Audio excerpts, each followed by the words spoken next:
Choosing your next phone. I mean, it's a huge deal, right? So today, we are going to tackle the big question.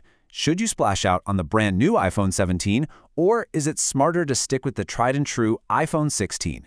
Let's get into it. This is the question everyone's asking. Is the shiny new iPhone 17 actually worth that extra cash over the iPhone 16, which is already a fantastic phone? To figure that out, we're going to break it down and compare them on 5 key things: the screen, the cameras, what's going on under the hood, the price, and then the final verdict. First up, let's talk about the display. And honestly, this is probably one of the biggest areas where you're going to see a difference. It's something you'll notice every single time you look at your phone. And wow, right away, the differences are pretty clear. The iPhone 17 screen is a little bit bigger, sure, but the real story here is that it doubles the refresh rate, gets a crazy 50% brighter, and you get that super convenient always-on display. Look, the iPhone 16 screen is great, but the 17's, it's on a whole other level. So, what does 120 Hz really mean for you day to day? It's all about smoothness. Every time you scroll through Instagram, every little animation, and especially gaming, it's all going to feel unbelievably fluid and responsive. It's one of those things where, once you've tried it, a standard 60 Hz display just feels kind of choppy. Okay, let's move on to the cameras. For a lot of us, this is the most important feature, right? And, you guessed it, the iPhone 17 is bringing some serious new hardware to the party.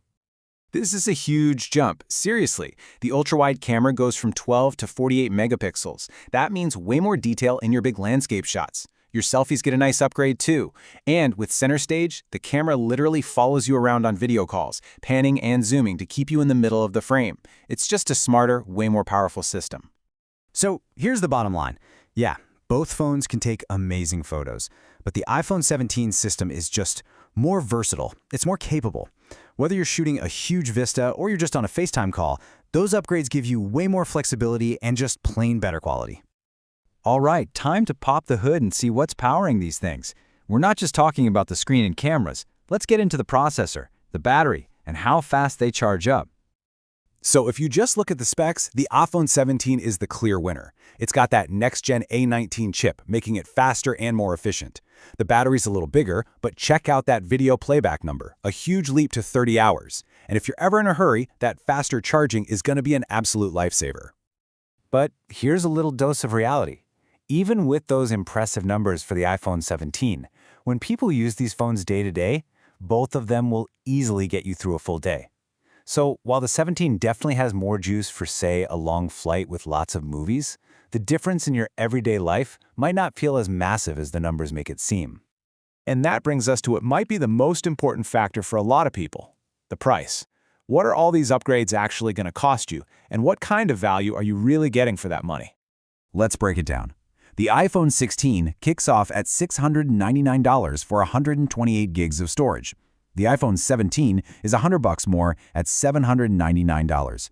But, and this is a big but, it starts with double the storage at 256 gigs.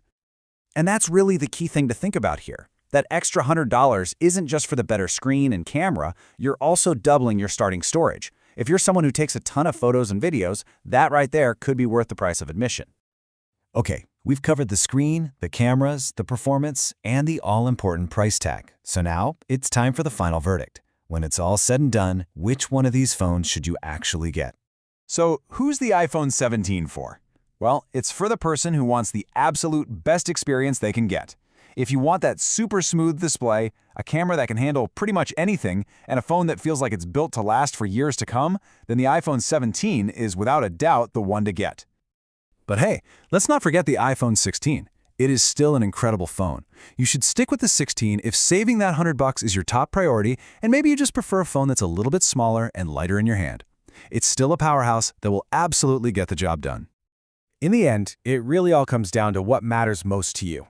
We've laid out all the facts and figures. So now, the real question goes back to you. Now that you've seen it all side by side, which phone really fits your life?